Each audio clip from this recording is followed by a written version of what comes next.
Noticiero El Salvador.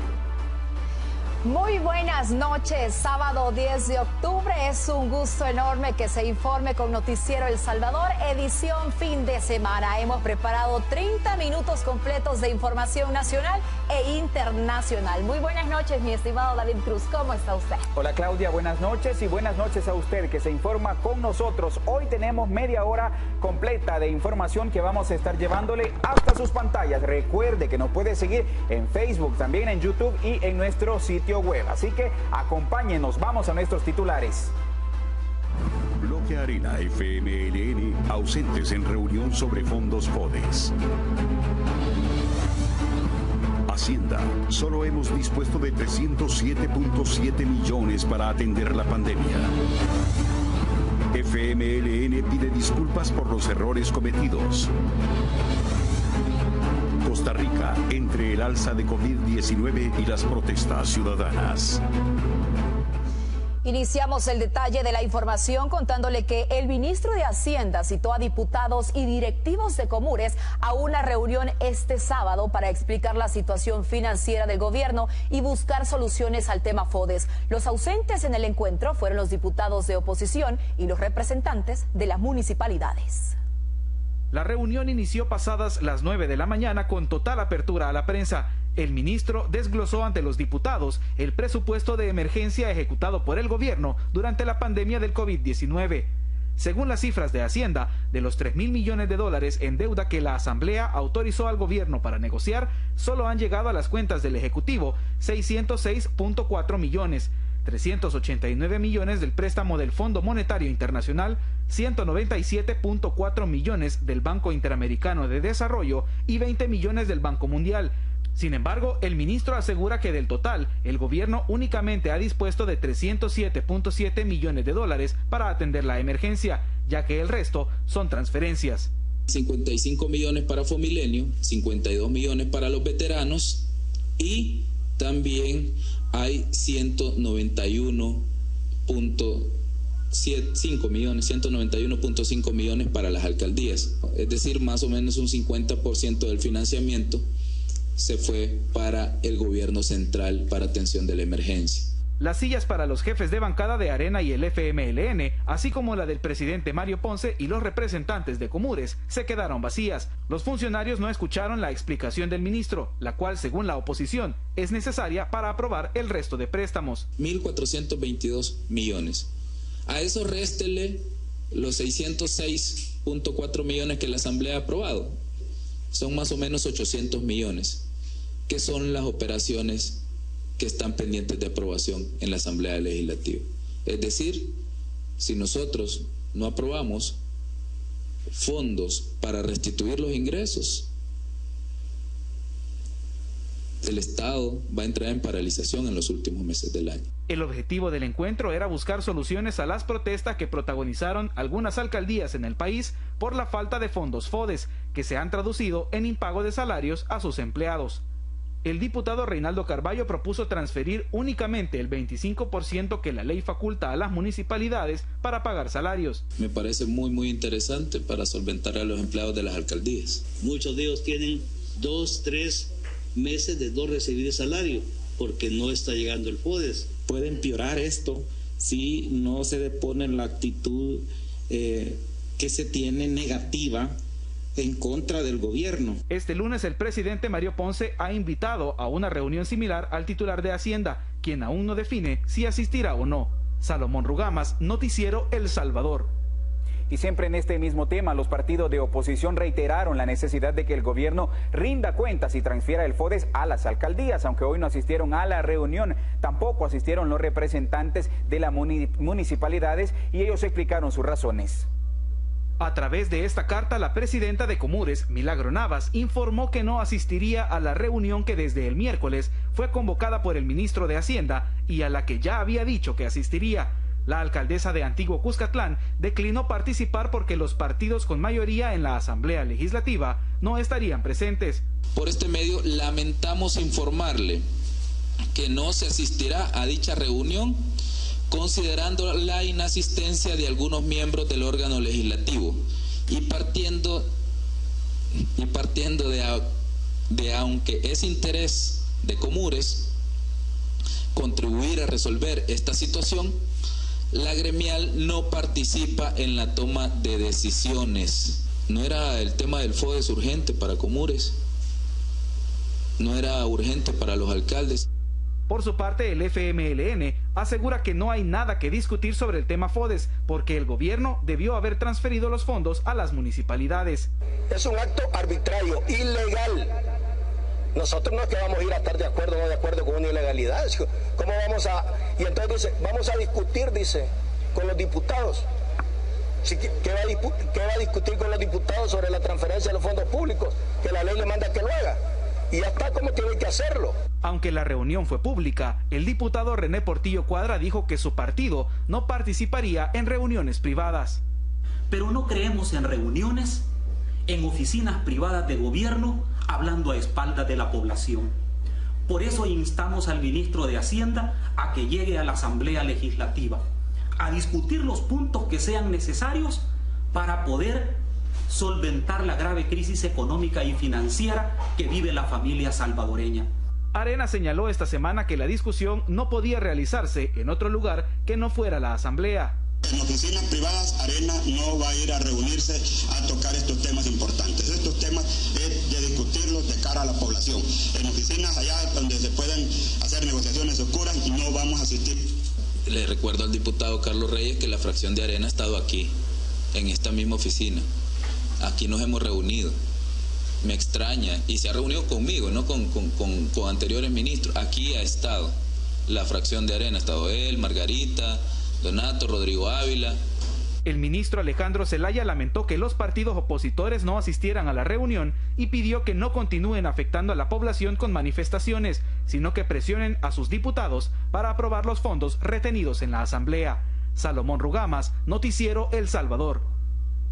Mire, y sobre este mismo tema, el presidente Nayib Bukele criticó la postura de Arena al referirse a la invitación al Ministerio de Hacienda como un diálogo a espaldas de la población. Abro comillas. Sí hubo acceso a todos los medios de comunicación, se les ofreció diálogo y no llegaron. Lo que ustedes quieren es seguir quemando llantas, cerrando calles, bloquear paso a cientos de miles de personas y golpear a trabajadores, dijo el mandatario. Por su parte, el ministro de Hacienda escribió en su cuenta de Twitter: la reunión a puerta cerrada y en oficinas oscuras. Los medios son testigos que en ningún momento apagamos la luz. Y la colonia Ibu inauguró hoy un nuevo tramo de calle. Esta fue restaurada por el Ministerio de Obras Públicas, pese a que el mantenimiento le corresponde a la alcaldía de San Salvador. Sobre este tema, el presidente cuestionó el uso de los fondos que se le entregan a la comuna. Y este sábado el FMLN cumplió 40 años de fundación y el secretario general Óscar Ortiz aprovechó para pedir perdón por los errores cometidos. Sin embargo, al ser consultado sobre cuáles errores se refería, el ex vicepresidente evadió la pregunta. También cometimos errores y lo expresamos de manera crítica y autocrítica.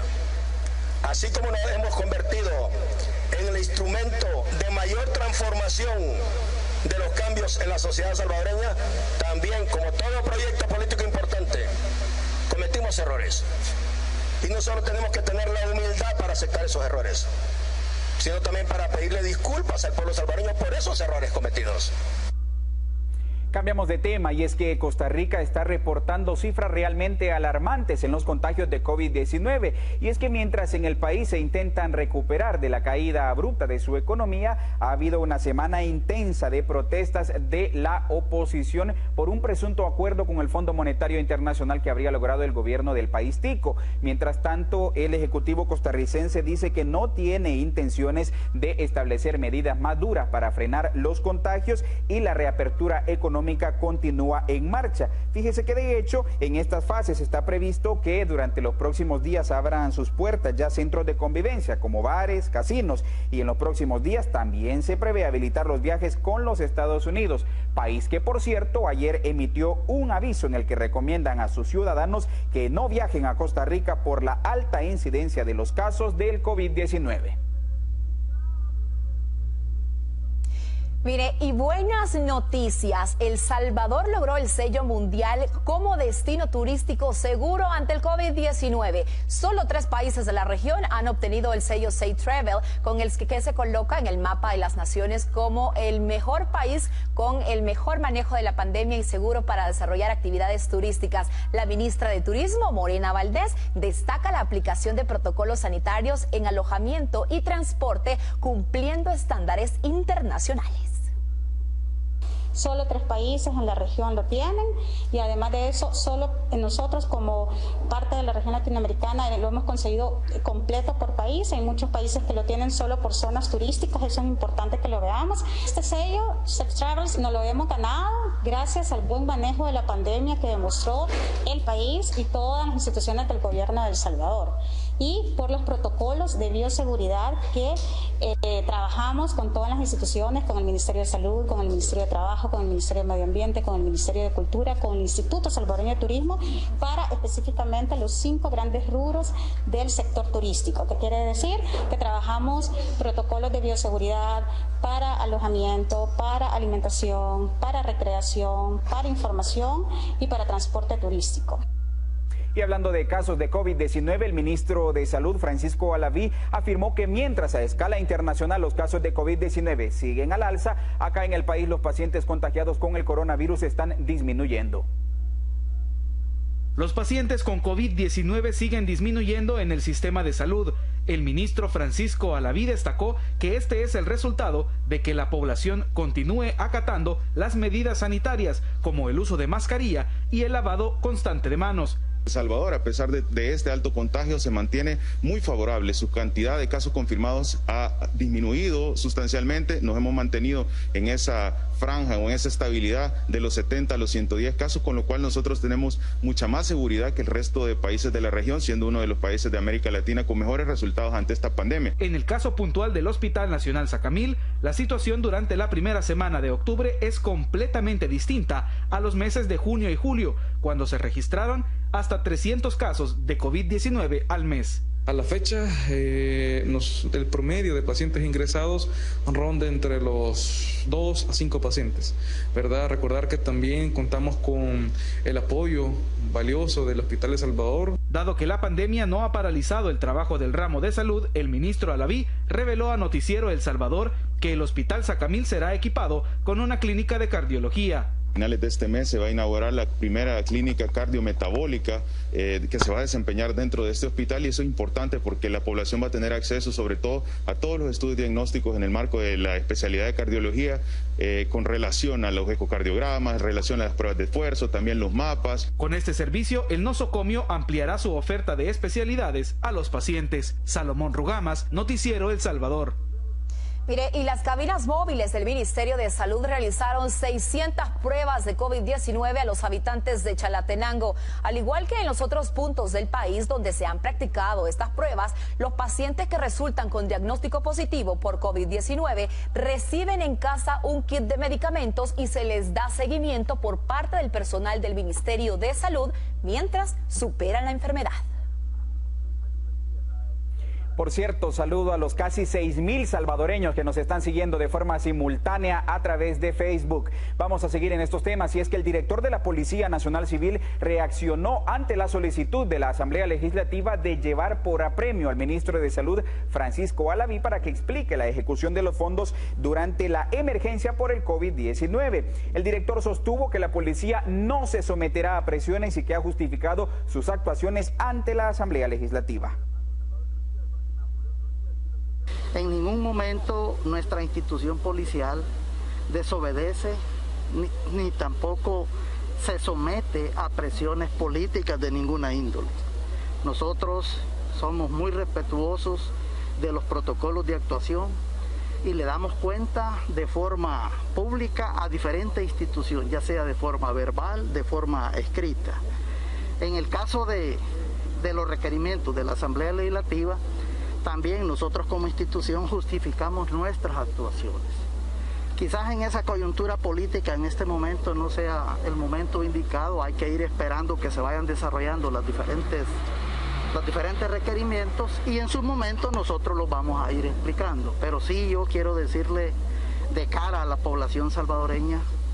La Policía Nacional Civil es una institución que hay que cuidarla, hay que protegerla de cualquier injerencia y de cualquier manoseo que se le quiera hacer. Nosotros... Hacemos nuestra primera pausa comercial cuando son las 7:15. No nos cambie, regresamos con más información internacional.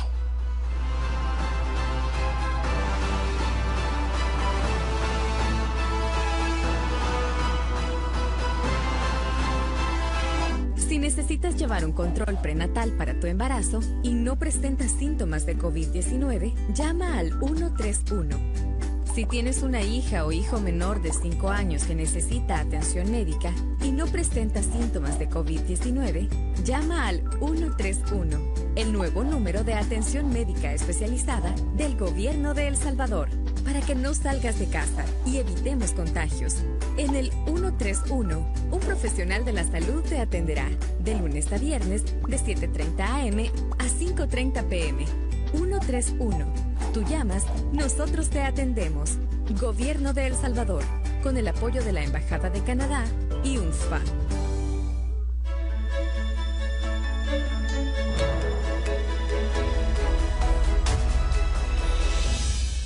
Yo al llegar encuentro un sistema de salud totalmente descuidado, con serias deficiencias, pero de repente nos notifican hay un nuevo virus. Comienza a hacerse toda la evaluación y la formulación del equipo, el gabinete de salud ampliado, y sabíamos que la Organización Mundial siempre había recomendado dos cosas sumamente importantes. Retrasen la llegada del virus el mayor tiempo posible, porque había que adecuar los sistemas de salud. Ningún país estaba preparado, y lo que ha permitido que El Salvador sea un referente, a pesar que el panorama no pintaba bien, fue el compromiso de los salvadoreños, del personal de salud, y tener el apoyo del presidente de la República para poder desarrollar todas las estrategias. Queremos que esta administración sea recordada como la administración en la cual se le dio la solución a los problemas de salud de la población salvadoreña. Sobre todo, se le dio las herramientas necesarias al personal de salud para poder lograr ese objetivo.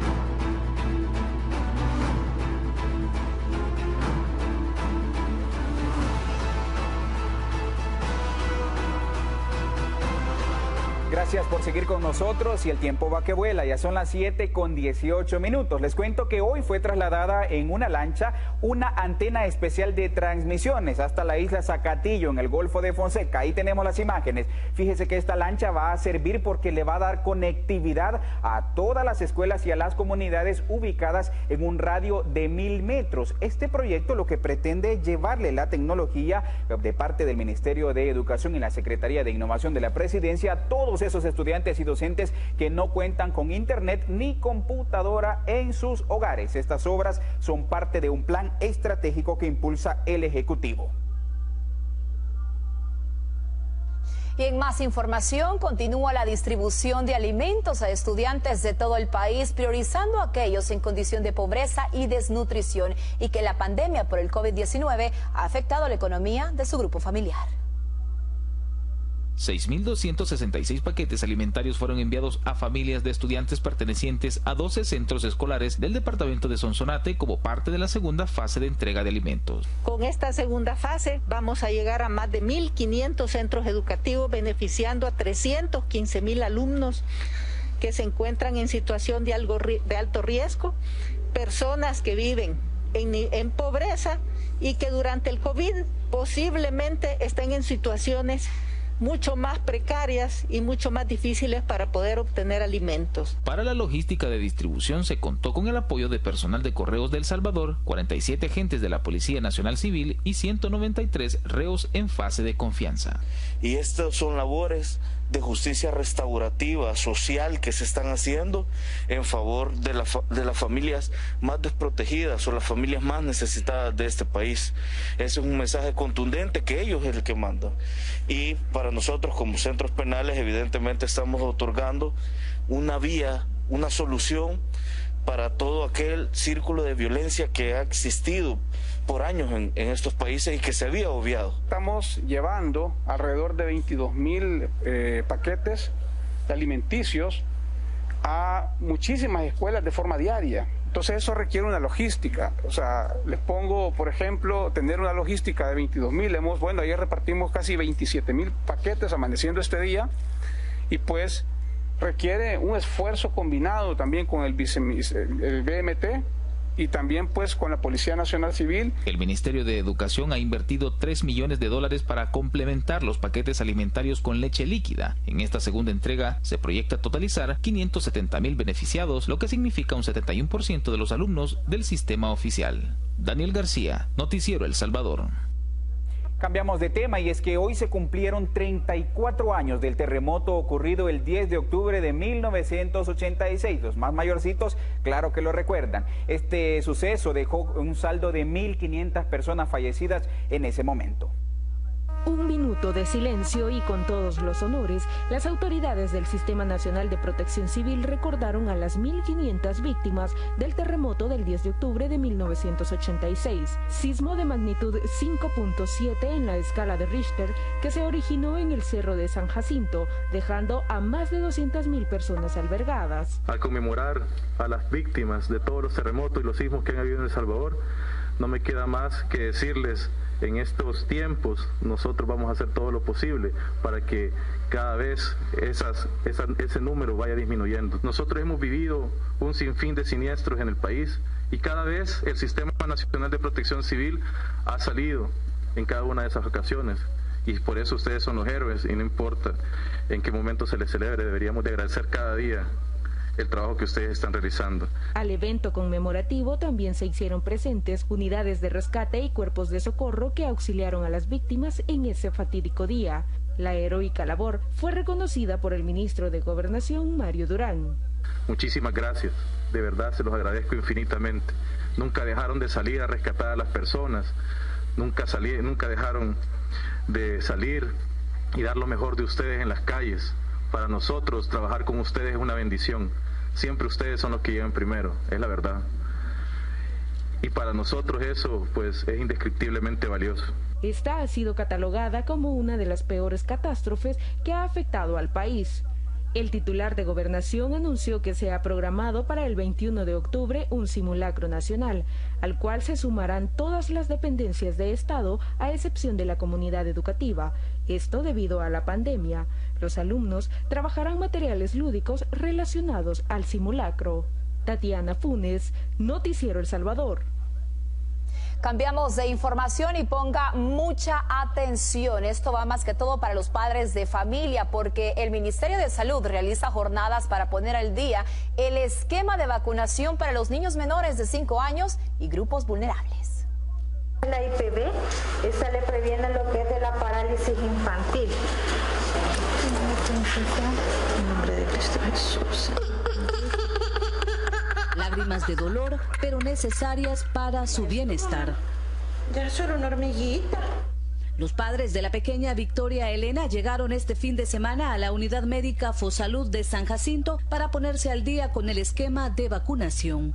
Podemos tener miedo al virus, pero son peores en el futuro las enfermedades que le puede provocar a la niña no tener sus vacunas al día. Luego de aplicarle las 3 dosis pendientes que indicaba su cartilla de vacunación, Elenita pasó a su control de niño sano, donde fue atendida sin mayores contratiempos. Como estaba atrasado, le tocaron pentavalente, le tocó neumococo, le tocaron las de influenza, entonces ha sido duro para ella. Debido a la pandemia, los hospitales del sistema público y las unidades a nivel nacional suspendieron este servicio por el alto riesgo de contagio, pero estos ya han sido retomados bajo las medidas de bioseguridad necesarias. Hay que ser valientes y sacar a los bebés para que lleven el control. La campaña de vacunación Ponte al Día ha sido extendida hasta los fines de semana en todas las unidades comunitarias de salud familiar, hospitales públicos, clínicas comunales, unidades médicas, hospitales regionales del Seguro Social, establecimientos de Fosalud y hasta brigadas casa por casa. Para poder prevenir cualquier tipo de enfermedad, ya que nosotros tenemos erradicadas la varicela, el sarampión, la rubiola, paperas también. Esta campaña tiene por objetivo iniciar y completar los esquemas de vacunación en toda la población, principalmente en niños menores de 5 años, mujeres embarazadas y adultos mayores. La meta del Ministerio de Salud es la aplicación de 700,000 dosis a nivel nacional. La campaña finaliza el próximo 20 de diciembre. Sandra Ayala, Noticiero El Salvador.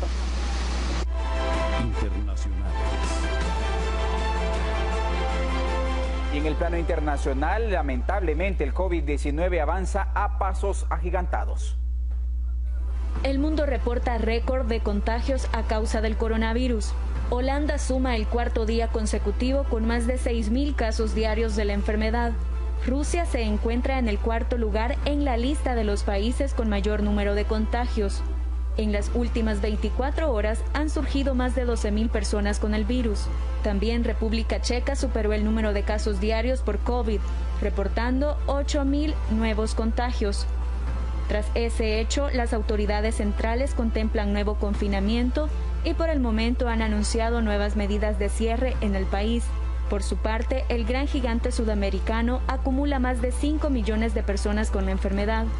Además, en Irán hubo casi 4.000 casos diarios y el gobierno, como medida preventiva, obliga al uso de mascarilla, y quien viola las restricciones es multado por las autoridades. Las muertes también han tenido un repunte a nivel mundial. Brasil supera la barrera de los 150 fallecidos por la pandemia, que lo convierte en el segundo país con más decesos después de Estados Unidos. Y a nivel regional, América Latina y el Caribe superan a Europa con 366.637 fallecidos. Y por primera vez en el estado de Pensilvania se permite el voto por correo de cara a las elecciones del próximo 3 de noviembre. El presidente Donald Trump señaló esta medida como una fuente potencial de fraude. La fila de electores en Filadelfia se alarga por varios metros. Cientos de personas hacen cola a diario para votar de manera anticipada en este bastión demócrata. Es uno de los cambios que trajo consigo la pandemia del nuevo coronavirus. Por primera vez, el estado de Pensilvania permite que los ciudadanos voten por correo, con el riesgo de que no llegue a tiempo para ser contabilizado o depositar en persona la boleta antes de la jornada electoral el 3 de noviembre. Estaba un poco escéptico por la oficina postal y no quería tomar ningún riesgo de que mi voto no contara, así que me aseguré de venir temprano. Recibí mi boleta anoche y me quedé en la fila, tuve que acampar, tuve que esperar 1 o 2 horas, pero quería depositarlo. El presidente Donald Trump ha sugerido la posibilidad de que exista un fraude electoral en Filadelfia, ciudad donde un 82% votó a la demócrata Hillary Clinton en 2016. Y en esta ocasión Joe Biden también parece ser el favorito. Trump está llamando a su gente a ir a los centros de votación para asegurarse de que no haya voto fraudulento, y es una señal que algunas personas podrían percibir como que les está dando permiso para ser violentos. Nunca ha sido probado ningún fraude en Filadelfia, pero las sospechas son agitadas por algunos políticos republicanos locales. La Comisión Electoral reclutó cientos de personas adicionales para manejar los votos anticipados. No hay evidencia que apoye el argumento de que hay más fraude con el voto por correo. Al contrario, lo hemos estado usando en el país por años. Aunque es nuevo en Pensilvania, no es una excusa. La gente enferma o ausente y nuestros militares han usado el sistema de voto en ausencia por años. Pensilvania es uno de los estados considerados clave en la elección. En 2016, Trump lo ganó con una mayoría de tan solo 44,000 votos. Informe del clima.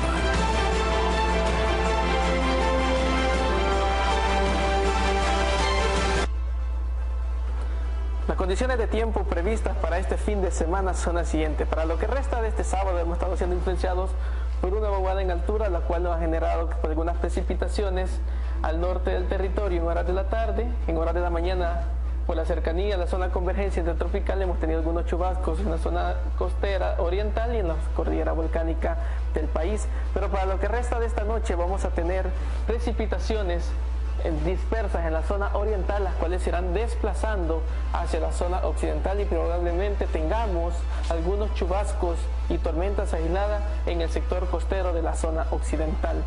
Con respecto a las temperaturas, el día de mañana vamos a amanecer con temperaturas relativamente frescas que ronden los 20 grados Celsius en la zona central y occidental del país, mientras que en la zona oriental tengamos temperaturas relativamente frescas que ronden los 23 grados Celsius, generando un ambiente agradable en las primeras horas de la mañana. Para el día de mañana, un sistema de vaguada y niveles bajos nos estará siendo influenciados, lo cual va a generar que tengamos nubosidad al norte del territorio. Esta nubosidad nos va a generar tormentas con mayor énfasis al norte del territorio, sobre todo en la zona noroccidental, y no descartamos que tengamos algunos chubascos aislados de leves a moderados a lo largo de la cadena volcánica, tanto central y occidental del país. Con respecto a las temperaturas para el día de mañana, esperamos máximas que ronden los 30 a 31 grados Celsius en la zona central y occidental del país y la zona oriental alcanzando entre los 33 a 35 grados Celsius, generando un ambiente muy cálido durante horas de mayor insolación. Ya para el día lunes, amanecemos con temperaturas relativamente frescas, rondando los 20-21 grados Celsius en la zona central y occidental, mientras que la zona oriental alcanzando los 23 grados Celsius, generando un ambiente agradable en horas de la madrugada y primeras horas de la noche. Esto es todo lo que tenemos con respecto al tiempo para este fin de semana.